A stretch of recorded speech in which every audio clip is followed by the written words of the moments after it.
مسجد میں پہنچا، اعلان کر دیا سب لوگ جمع ہو جاؤ، اے کائنات کے لوگوں تم دعا کرو اللہ رب العالمین مجھے 7ویں بھی بیٹی بھی عطا کرے۔ پھر اس نے اپنا خاص لوگوں کو سنایا کہ میں نے کیا دیکھا۔ اس لیے بیٹیاں جو ہے رحمت ہے، بیٹیوں کی عزت کرو، بیٹیوں کی اچھی تربیت کرو، بیٹیوں کو بہاؤ اچھے گھر کے اندر جہاں توحید و سنت کا بول بالا ہو۔ دیندار گھرانوں کے اندر اپنی بیٹیوں کی شادی کراؤ، دیندار لڑکوں کے ساتھ اپنی بیٹیوں کی شادیاں کراؤ۔ نبی کائنات صلی اللہ علیہ وسلم نے فرمایا جس کی 2 بیٹیاں ہیں اور اس نے ان کی اچھی تربیت کی اور اس کے بعد اچھے گھر کے اندر ان کو نکاح کیا، وہ کل قیامت کے دن میرے ساتھ اس طرح ہوگا جس طرح سے یہ 2 انگلیاں، 2 انگلیوں کا اشارہ، جتنی یہ قریب ہے جنت کے اندر یہ میرے قریب ہوگا۔ جس کی 2 بیٹیاں، ایک شخص کھڑا ہوا یا رسول اللہ میری ایک ہی بیٹی ہے، ان کے لیے بھی وہی وعدہ، 3 والے کے لیے بھی وہی وعدہ کہ وہ جنت میں میرے ساتھ ہوگا، اور اس سے زیادہ جس کی ہوں گی اس کی کیا شان ہوگی۔ اس لیے بیٹیوں کی عزت کرو، ان کی اچھی تربیت کرو، ان کو دین کی تعلیم دو، اور اگر آپ نے بیٹی کی اچھی تربیت کی آپ جانیے 4 لوگ جنت میں چلے جائیں گے۔ اگر ایک عورت کی تربیت ہوئی 4 لوگ جنت میں چلے جائیں گے، اور اگر ان کی اچھی تربیت نہیں ہوئی تو 4 لوگ جہنم میں چلے جائیں گے۔ بیٹی کی اگر اچھی تربیت نہیں کی ہوگی تو جب باپ جنت میں جانا چاہے گا بیٹی روک لے گی، نہیں اس نے مجھے اچھی تربیت نہیں کی، بڑے بھائی کو روک لے گی، اس کو بھی جنت میں نہیں جانے دے گی، اپنے گھر والے کو اس نے مجھے دین نہیں سکھایا، اس نے میری اچھی تربیت نہیں کی، اس کو بھی جہنم میں لے جائے گی، اور بڑے بیٹے کو، ان 4 لوگوں کو ایک عورت جنت میں نہیں جانے دے گی، جہنم میں لے جائے گی اگر اچھی تربیت نہیں کی۔ اگر اچھی تربیت کی 4 لوگ جنت میں چلے جائیں گے۔ اس لیے میں کہا کرتا ہوں کہ ایک لڑکے کو اچھی تعلیم سے بہتر ہے ایک لڑکی کو دینی تعلیم، اعلیٰ تعلیم دی جائے، اس سے پورے 2 خاندان سدھر جائیں گے۔ مرد اکیلا سیکھے گا، دن کو کام پر گیا، اپنی آخرت کو سدھار لے گا، لیکن جو یہ بیٹی ہے یہ 2 فیملیوں کو ہدایت کا ذریعہ بن سکتی ہے۔ اس لیے بیٹیوں کی بڑی پرواہ کرو، ان کو دین کی تعلیم پہلی فرصت میں دے دو۔ محمد رسول اللہ صلی اللہ علیہ وسلم جس دین کو لے کر آئے، جس دین کو لے کر مبعوث ہوئے، اس دین کی رات دن سے بھی چمکتی ہے۔ اب کوئی آدمی یہ کہے کہ میں عمل کوئی کر رہا ہے، اس کو میں یہ بات کہوں کہ نبی کریم صلی اللہ علیہ وسلم نے ایسا عمل نہیں کیا، وہ بولے پھر کیا بھائی قرآن پڑھنا کیا غلط ہے؟ جہاں پر قرآن پڑھنا ہے وہاں پڑھا جائے، ثواب ملے گا، اور جہاں پر قرآن نہیں پڑھنا اگر وہاں پر آپ نے قرآن پڑھا آپ نے شریعت کی مخالفت کی۔ مثال کے طور پر نمازی نماز میں کھڑا ہے، قیام میں یہ نماز پڑھا رہا ہے، اس کو قرات کرنی ہے، یہ قرآن پڑھے گا۔ اگر یہی آدمی رکوع میں جا کر رکوع میں قرآن پڑھے، کیا یہ صحیح ہے؟ اگر کوئی آدمی یہ کہے بھائی غلطی کیا ہے، قرآن ہی تو ہے، بھائی صحیح وہ عمل ہے جو محمد رسول اللہ صلی اللہ علیہ وسلم نے بتایا، وہی صحیح عمل ہے۔ جو نبی نے نہیں بتایا وہ صحیح نہیں ہو سکتا۔ آپ کی عقل کہے، آپ کا بڑا کوئی سکالر کہے، اس کے کہنے سے کوئی عمل اچھا اور برا نہیں ہو سکتا۔ عمل اچھا اور برا تب ہوگا جب محمد رسول اللہ صلی اللہ علیہ وسلم ان کے طریقے پر وہ عمل ہوگا تب وہ اچھا عمل بنے گا، تب وہ اعمال صالحہ بنے گا۔ اس لیے چاہے نکاح ہو، نماز ہو، روزہ ہو، زکوٰۃ ہو، معمولات ہو، سب میں لقد کان لکم فی رسول اللہ اسوۃ حسنہ، ہر ایک کام میں آپ کو یہ دیکھنا پڑے گا کہ نبی کائنات صلی اللہ علیہ وسلم کا اسوہ حسنہ کیا تھا۔ لقد کان لکم فی رسول اللہ اسوۃ حسنہ، نکاح کرو گے اس وقت بھی یہ آیت آپ کے ذہن میں ہو، آپ بازار میں کاروبار کرو گے یہ آیت آپ کے ذہن میں ہو، نماز پڑھو گے یہ آیت آپ کے ذہن میں ہو، روزہ رکھو گے یہ آیت آپ کے ذہن میں ہو، نکاح کرو گے اس وقت بھی یہ آیت آپ کے ذہن میں ہو، ذہن میں ہو کر اور آپ کے دل میں بھی اس کی قدر ہو، اور آپ کے اعضائے وضو جو آپ کے جو باڈی کے پارٹس ہیں یہ بھی اس کی تصدیق کر رہے ہو۔ کوئی آدمی یہ کہے نماز 5 وقت ہے، فرض کیا ہے اللہ نے، کیا کہنا کافی ہے؟ اس کا کہنا کافی ہے؟ نہیں، بلکہ اس پر عمل کرنا بھی ضروری اور لازمی ہے۔ جب تک وہ عمل نہیں کرے گا وہ جھوٹ بول رہا ہے۔ زبان سے بولنا، دل سے اس پر تصدیق کرنا اور اپنے باڈی کے پارٹ سے اس پر عمل کرنا ضروری ہے۔ یہ ایمان ہے۔ حضرت امام بخاری سید المحدثین حضرت امام بخاری رحمۃ اللہ علیہ نے بیان کیا کہ ایمان جو ہے وہ اقرار باللسان، زبان سے اقرار، تصدیق بالقلب وعمل بالجوارح، اور اس پر عمل بھی کرنا، 3 چیزوں کا مجموعہ ہے۔ ہمیں تو ثانوی درسگاہوں میں جب ہم چھوٹے تھے سکھایا اقرار باللسان و تصدیق بالقلب، یہ ایمان ہے، نہیں بلکہ عمل بالجوارح، عمل بھی کرو اس پر، جو آپ کہتے ہو، جس کا آپ کو دل میں یقین ہے، اس پر عمل بھی ضروری ہے، تب تک آپ کا دعویٰ صحیح نہیں ہوگا۔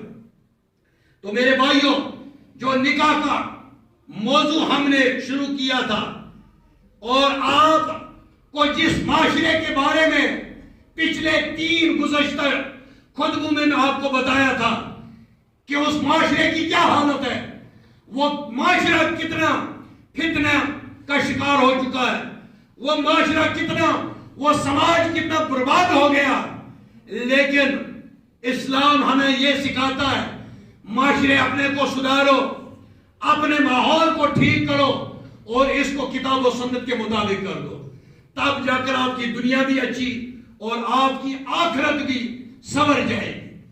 وگرنہ اگر کل اللہ رب العالمین نے آپ عملوں کے ڈھیر لے گئے، پہاڑوں اتنے عمل لے گئے، پہاڑوں اتنے عمل لے کر چلے گئے، لیکن اگر اللہ رب العالمین نے فرمایا یہ تیرے پہاڑوں والے عمل یہ میرے پیارے رسول حضرت محمد رسول اللہ صلی اللہ علیہ وسلم کے طریقے کے خلاف ہے، یہ بیکار ہے، ان اعمال کو برباد کر دیا جائے گا جو نبی کی سنت کے مطابق نہ ہو۔ ہم مکلف نہیں ہیں، جس طرح سے مرضی آئے ہم عمل کریں، جس طرح سے مرضی آئے ہم اس پر عمل کرنا شروع کر دیں۔ جب ہم کسی چیز کو دین سمجھ کر اس کو عمل کرنا شروع کریں گے، اس سے پہلے عمل کرنے سے پہلے ہم نے یہ دیکھنا ہوگا کیا یہ عمل محمد رسول اللہ صلی اللہ علیہ وسلم نے اس کی تصدیق کی ہے کہ نہیں، اس پر نبی کا عمل ہے، اس پر صحابہ کا عمل ہے۔ اگر اس پر عمل ہے تو نور اللہ نور، وہ اچھا عمل ہے، وہ اعمال صالحہ ہے۔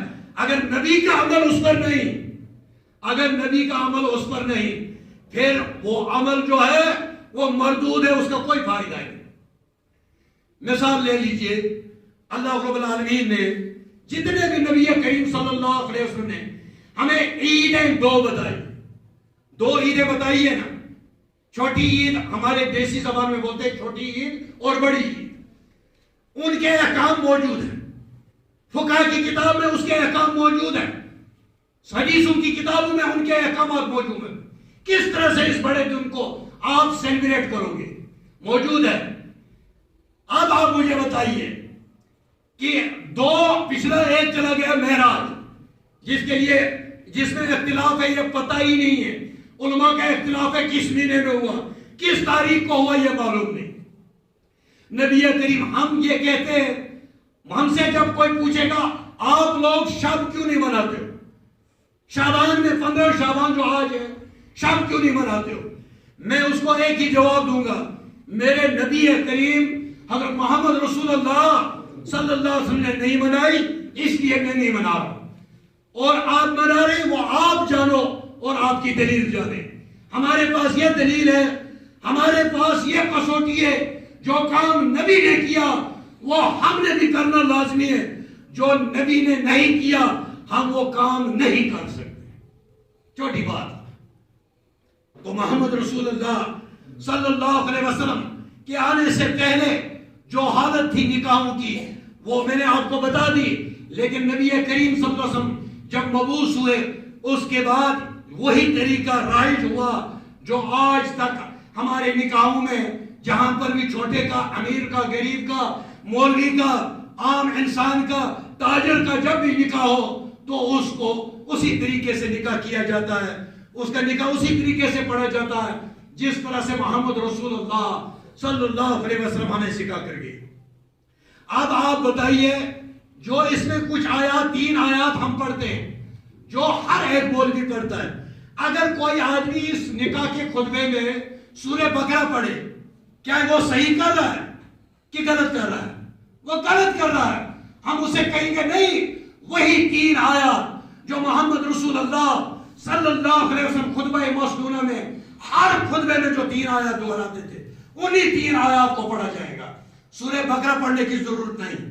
اور خدا را جب نکاح پڑھتے ہو کم سے کم مولوی لوگ اس نکاح کے احکام، اپنی بیوی کے حقوق کیا ہیں، اپنے گھر والوں کے کیا حقوق ہیں، اس نکاح میں کم سے کم اس دولہے اور دلہن کو یہ تو بتایا کرو.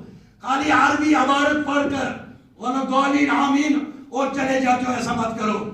دلہا اور دلہن کو بتاؤ آج تک آپ کو اس چیز سے بے خبر تھے، اب آپ کو کسی کی بیٹی آپ نے اپنے گھر میں لائی ہے، یہ یوں ہی نہیں آئی، یہ بھی بڑے لاڈو سے اپنے ماں باپ نے پالی اور یہ تیرے گھر میں آئی. اب اس کے کچھ حقوق ہیں جن کا تجھے اللہ رب العالمین نے، اللہ کے نبی صلی اللہ علیہ وسلم نے ذمہ دار بنایا. اور باپ بھی یہ سمجھ لے کہ ابھی تک یہ بیٹا جو تھا اس کی پوری محبت، اس کی وہ محور جو تھا میری بیوی اور میں تھا، یعنی ماں باپ، اس کی محبت کا ٹارگیٹ یہی تھا. لیکن جب بیوی آئی اس محبت کے 2 حصے ہو جاتے ہیں، محبت کے 2 حصے ہو جاتے ہیں. آدھی بیوی کی طرف چلی جاتی ہے، آدھی باپ ماں باپ کے لیے رہ جاتی ہے. تو ماں باپ کو یہ اپنے ذہن میں بٹھانا چاہیے کہ جب میں نے شادی کی تھی یہ میرے ساتھ بھی ہوا تھا، میرے بیٹے نے شادی کی اس کے ساتھ بھی یہ ہوا. اس میں ناراضگی کی کوئی بات ہے؟ جیسے بیٹی جب آتی ہے پہلے بڑے بڑے پیارے پیارے ناموں سے بلایا جاتا ہے، اور جب 2 مہینے 6 مہینے سال گزر جاتا ہے وہی بہو جس کو رانی کہا جاتا ہے اس کو پھر برے برے نام، برے برے لقب دیے جاتے ہیں. اور میرے بھائی، آپ کچھ دیر کے لیے گھر میں اکیلے کمرے میں بیٹھ کر ذہن پر تھوڑا دباؤ ڈال کر یہ سوچنا کہ یہ بیٹی کسی کے گھر 20 سال تک پلی، اس کے بعد انہوں نے میرے گھر میں اس کو بھیجا، اس کے بعد اس کے رحم میں اللہ رب العالمین نے بچہ ٹھہرایا اور وہ 9 مہینے اس کو اپنے پیٹ میں رکھا، اور اتنا درد ہوتا ہے جس وقت ڈیلیوری ہوتی ہے اس کو برداشت کیا. اور یہ کس لیے کری؟ یہ مظلوم یہ اسی لیے ہے کہ ایک آدمی نے پچھلی بار خبروں میں آیا تھا، اس نے 7 گولیاں 7 دن کی بچی کو 7 گولیاں مار دی. یہ افسوس ہے نا، وہ جانوروں سے بھی بدتر ہے. جانوروں کو دیکھو، آپ اگر ڈسکوری دیکھتے ہو، ڈسکوری چینل اس میں دیکھ لینا، ہرنی جب شیر آتا ہے اپنی بچی کو بچاتے بچاتے اپنی جان چلی گوا دیتی ہے، لیکن اپنے بچے کو نقصان نہیں پہنچنے دیتی. اور یہ ماں کبھی دوبن بن جاتی ہے. جب یہی بیٹی یہ کسی کی لاڈلی تھی, یہ ماں باپ کے گھر میں کوئی کام بھی نہیں کرتی تھی, لیکن تیرے گھر میں آ کر تیرے تیرے کپڑوں کو پریس کر رہی, دوبن بن رہی ہے, دھو رہی ہے, کپڑے دھو رہی ہے, کبھی جا کر کیا بولتے کھانا بنا رہی ہے, رسوئی میں تیرے لیے کھانا بناتی ہے, تیار کرتی ہے. اور ہمارا معاشرہ کیا ہو چکا, تھوڑا سا نمک زیادہ ہو گیا ایک دم طلاق ہے تجھے, کیوں بھائی نمک زیادہ ہو گیا. ارے بھائی کم سے کم اتنا تو احساس کر, یہ بھی تو انسان ہے, یہ بھی تو کسی گھر کی بیٹی ہے, اس کو بھی تو کسی نے لاڈو سے پالا ہے. کیا آپ لوگوں نے یہ سمجھ لیا اگر یہ بیٹی نہ ہوگی تو ہم بھی نہیں ہوں گے؟ اگر اللہ رب العالمین بیٹیاں دنیا میں بھیجنا بند کر دے, ہمارا بھی خاتمہ ہو جائے. یہ اللہ رب العالمین کا نظام. اس میں یہ آج کل اور ایک رول چل پڑا ہے. رسول اللہ صلی اللہ علیہ وسلم کے زمانے میں کیا کرتے تھے, بیٹیوں کو بڑا ہو کر ان کو زندہ ہی دفن کر دیتے. لیکن ہم نے کیا کیا, اس کو جا کر ڈاکٹر کے پاس جانچ کرائی, بیٹی ہے تو اس کو انجیکشن دے کر پیٹ میں ہی ختم کر دیا. ایک ہی بات ہے, اس جانت اور اس جانت میں کوئی فرق نہیں ہے. اس لیے اپنی بیٹیوں کی عزت کرو, ان کا احترام کرو, ان کو اچھے گھروں میں شادی کرو, ان کو دینی تربیت دین سکھاؤ, اور 4 آدمی جنت میں چلے جائیں گے. وآخر دعوانا الحمدللہ رب العالمین. والسلام علیکم ورحمۃ اللہ.